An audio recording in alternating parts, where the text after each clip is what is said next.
Hello, and welcome back to the Michigan State Wealth Management Association podcast.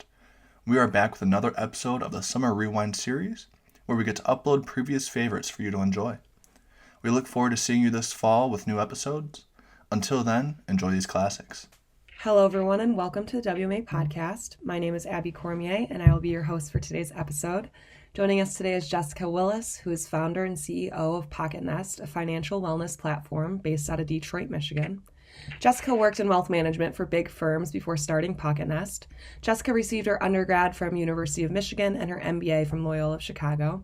In today's episode, we discussed her journey to her career in wealth management and starting Pocketnest, as well as how being a part of boards has benefited her in her career, her overall outlook on the profession and thoughts, as well as lots of advice for young individuals and women entering the industry, plus so much more. Stay tuned.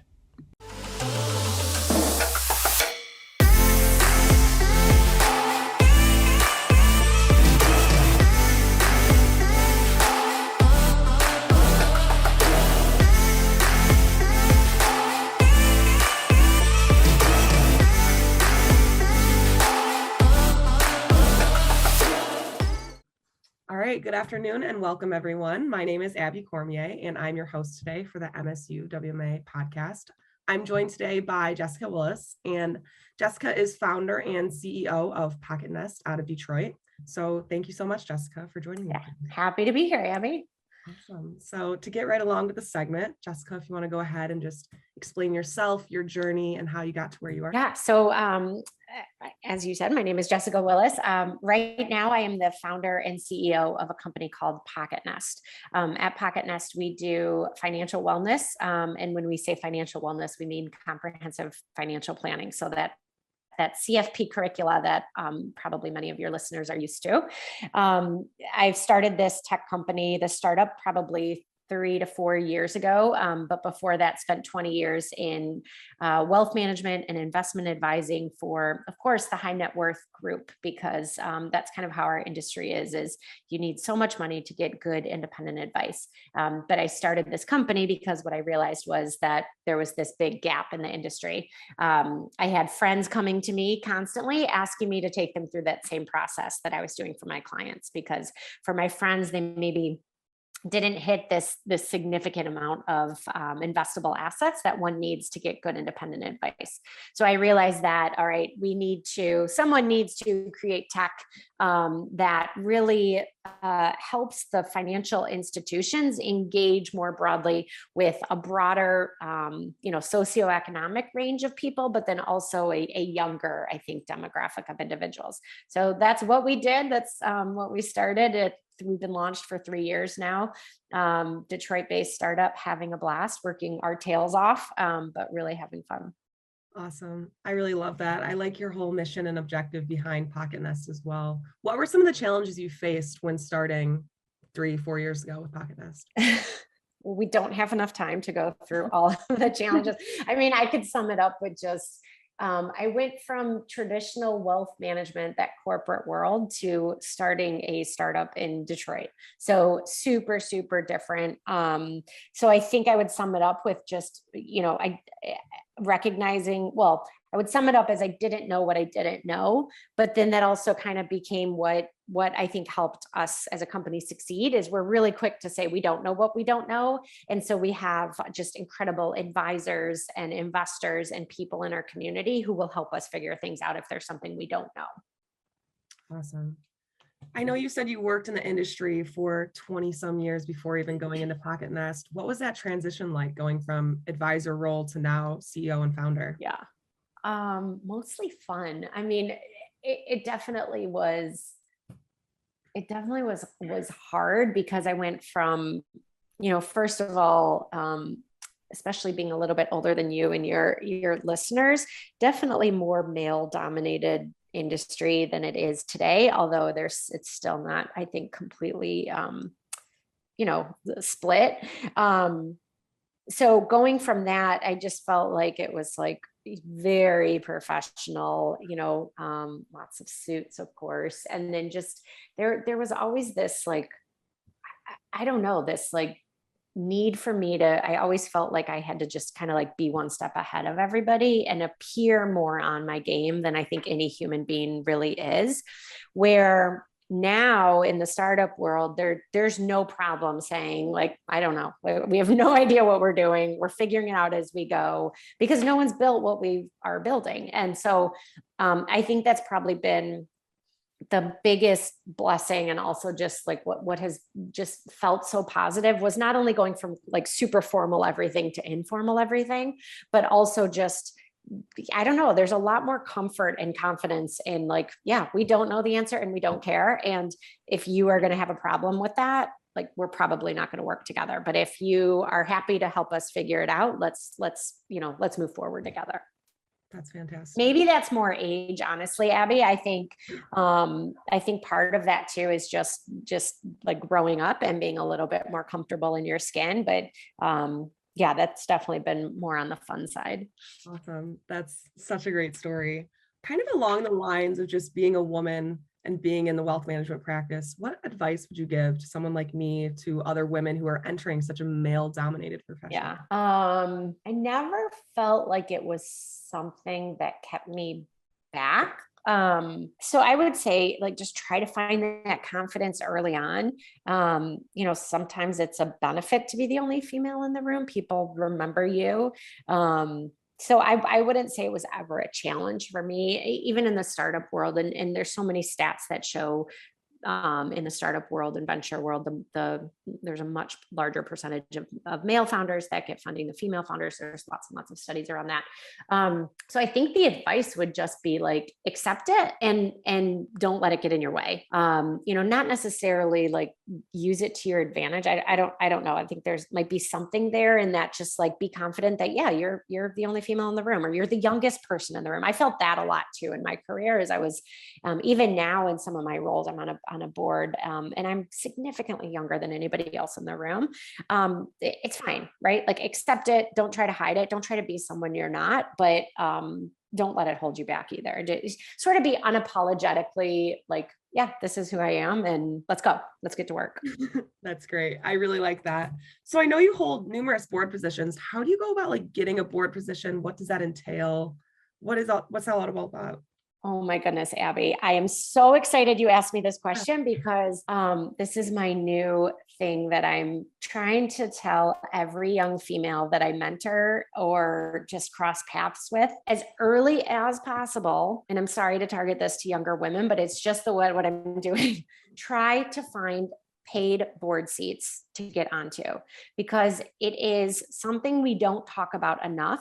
And it can be a significant piece of your career. So not only a significant piece of your compensation, but a significant piece of your career, meaning networking, breaking through what could be old boys clubs in the old days, getting to know different industries. So some of the boards and I'm not on a ton of boards by any means. I'm on two paid board seats right now. One is with Mount Elliott Cemetery Association, which obviously has nothing to do with fintech, except that they have a significant endowment.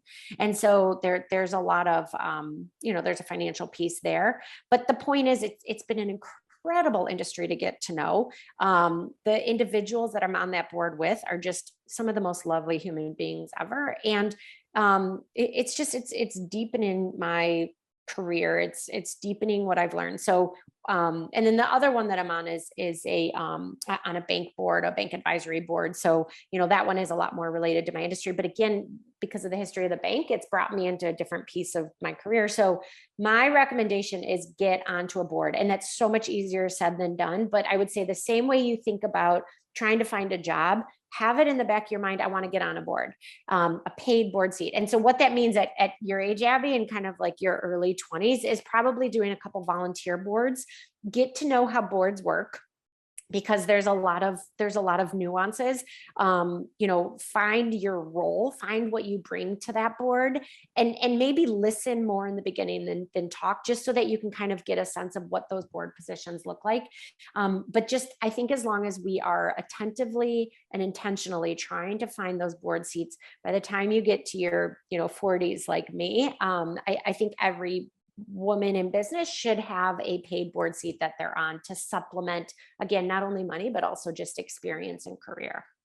That's amazing. I love that you asked that, Yeah. because that is something I've been going like very big on lately, is why aren't we talking about this more when we talk to younger women and when we mentor younger women? Yeah, I remember I was so excited when I saw that on your profile, because I don't see people a part of boards very often. What is the time commitment to that in addition to how do you balance the work full time? Yeah, it just depends on the board. So Okay. I've been very intentional. I've said no to a couple board positions because they weren't going to fit into my schedule. There's a couple boards that meet in the evenings. I have 3 children and a husband, and I am very, very, very, very protective over my evenings. That's my family time. I can go to board meetings easily during the day. And I'm really outspoken about that, because I think in the first couple of years after I had a child, I was, still trying to kind of come across as like, oh, I can do it all. And then I realized, no, I don't want to sacrifice my family time to go network. Like that's not and not to say that that's wrong for everybody, but I just think, you have to know what's important to you and then be protective over that time, because I think it's really important. So, yes, the board time commitment, it depends on the board. I mean, I'm just going to leave it at that. It depends on the board. They're usually monthly meetings. And then if you're on subcommittees, there might be a couple other meetings with that, but, definitely well under a full-time job. Awesome. That's great.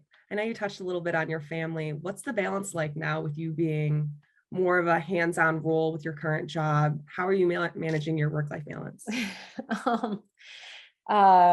Really well, I'm going to proudly say. It's definitely easier now, even though so much more is on my shoulders. I'm able to, again, I think some of this is age and confidence, but I'm able to say, here's the company culture we want to grow. Others on my team have children, and even those without children, like they should and do have other personal interests that I never wanted to be a company that like shuns people for not logging in at 9:00 at night. I just think that's crazy and not necessary. So I find balance a lot easier now, especially with COVID, because we're all kind of working from home, than I did when I was more full-time. But I would say, even from the time I had my first child, who is now 13, I've had 3 different jobs over that time, Pocketnest, and then 2 different wealth advisory firms. I always pushed for either a formal tailored work arrangement or an informal balanced schedule. So I think as women, especially when we have children, I think you just have to push for what you want, and you're not going to get yeses all the time. But I think, again, define what is perfect for you and then go after that. That's great. I think that's really important, especially as a woman in the career, to know your boundaries, set your boundaries, your work and everything.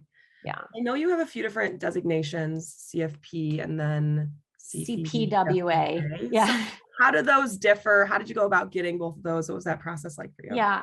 So the CFP, I think probably your audience knows. The CPWA is very similar.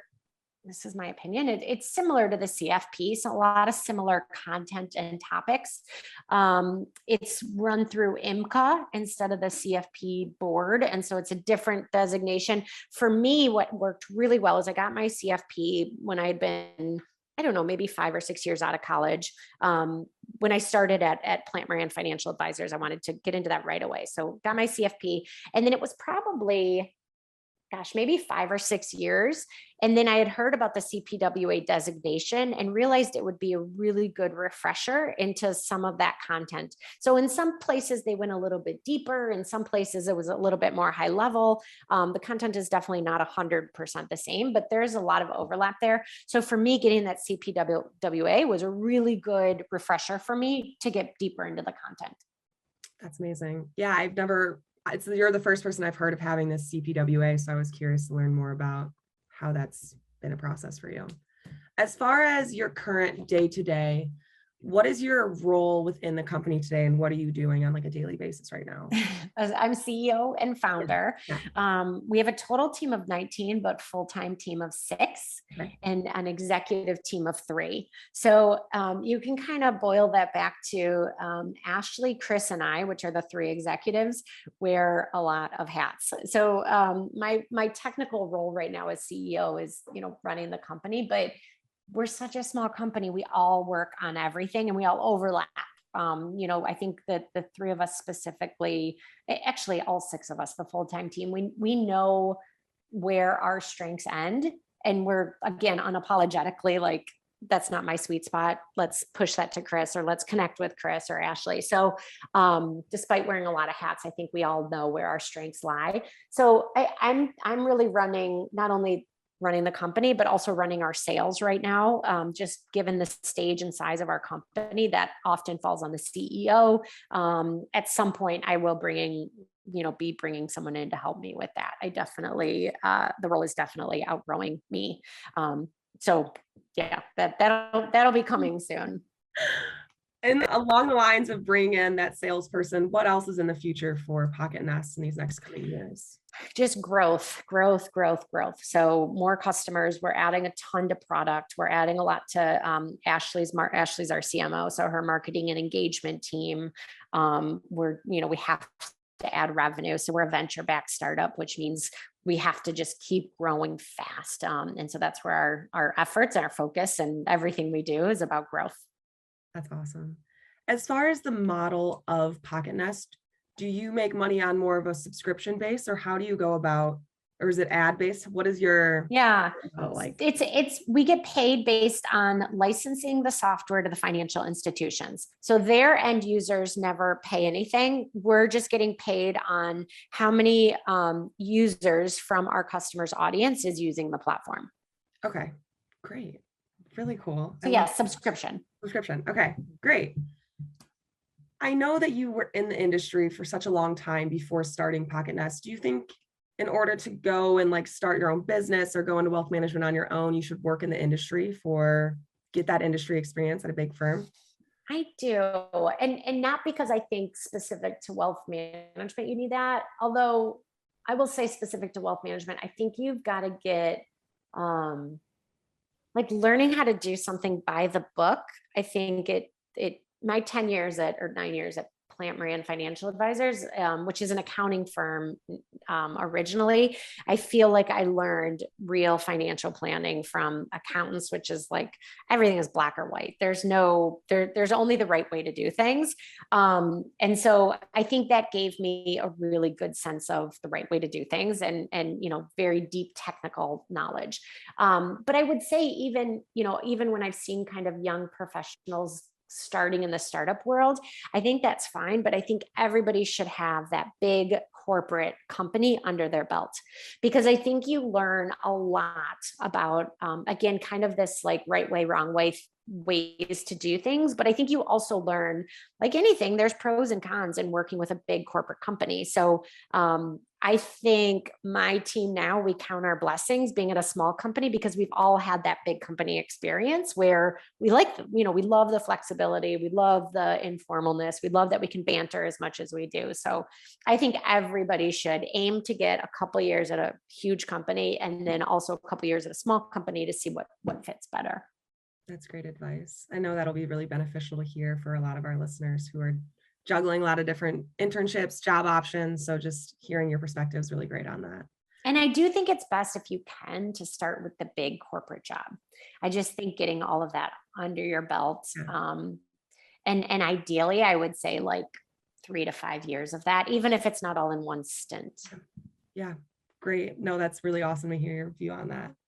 Do you think there's anything within wealth management that's not talked about enough, or is there anything you want to touch on that's just should be brought light to? I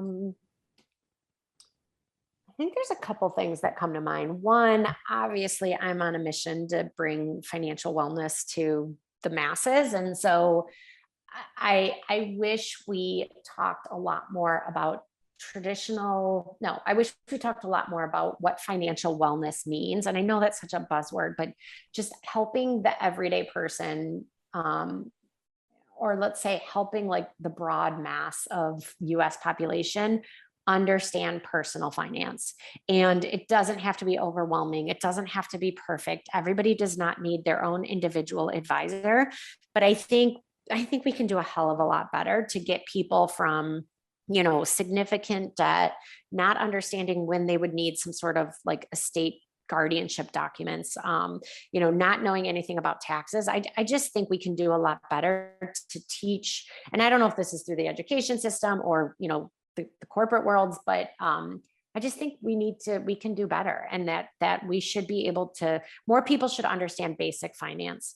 The second thing that comes to mind is, as an industry, we are so focused on investments instead of that financial wellness or just general financial planning. And the reason why is because over the last 50 years, we've been paid based on investments, either by trading, receiving commissions from trading, or from, percentage of assets.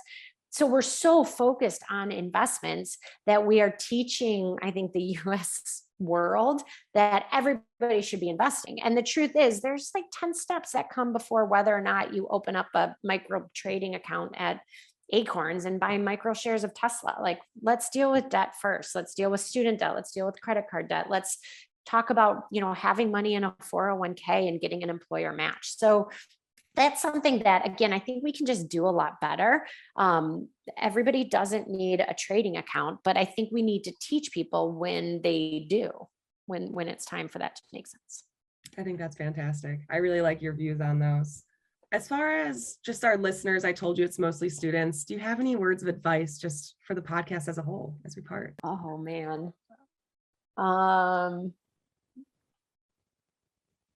I don't know. That's a hard one. What kind of advice do you give young, students? Go get them, do well, find your confidence early, which is not easy. And by the way, I still significantly struggle with imposter syndrome. Everybody does. And I think females even more than women more than men, but yeah, imposter syndrome is totally real. So don't let that bother you, but also just keep trying to find your strengths and focus on your strengths. And I think that's another an issue that I saw with big companies in the corporate world, is that there's this push that like everybody should be able to do everything, instead of this focus on, oh, Abby's strengths are here and Jessica's strengths are here. And yeah, like Jessica, we joke with our team all the time that I'm like 80% is good enough. I'm like, go, 80% is good enough, where my CTO, Chris, is such a perfectionist. And it took us like a week to realize that together they're really great strengths. And so he's quick to slow me down when I'm like, let's just build this. And he's like, well, here's the obstacles we need to consider. And that makes us really, really strong together. But if I had to be both focusing on obstacles as well as like push towards speed, and Chris had to be doing the same, like that's stupid. So I think that's another thing I saw a lot with big companies, is that, I think there's a focus on everybody should be great at everything, instead of like more siloed, here's what you're really good at. So I don't know if there's advice in there. It's just It was awesome. Jessica, I cannot thank you enough for coming on today. Your advice has been invaluable to me, to the other listeners, and we just really appreciate you taking the time. Thank you, Abby. I really appreciate it. Good luck to you, and good luck to all those listeners out there. If you like what you just heard, please like, comment, and share. This is Sarah Kahn, producer of the MSU WMA podcast. MSU WMA, or Michigan State Wealth Management Association, is a student-run organization part of Broad College of Business, located in East Lansing, Michigan. Our mission is to inspire and educate next generation of financial planners. Thank you for listening on today's episode. If you enjoyed it, please check us out on our channels on Spotify and Apple Podcasts. And check us out on our socials at MSU WMA and msuwma.com.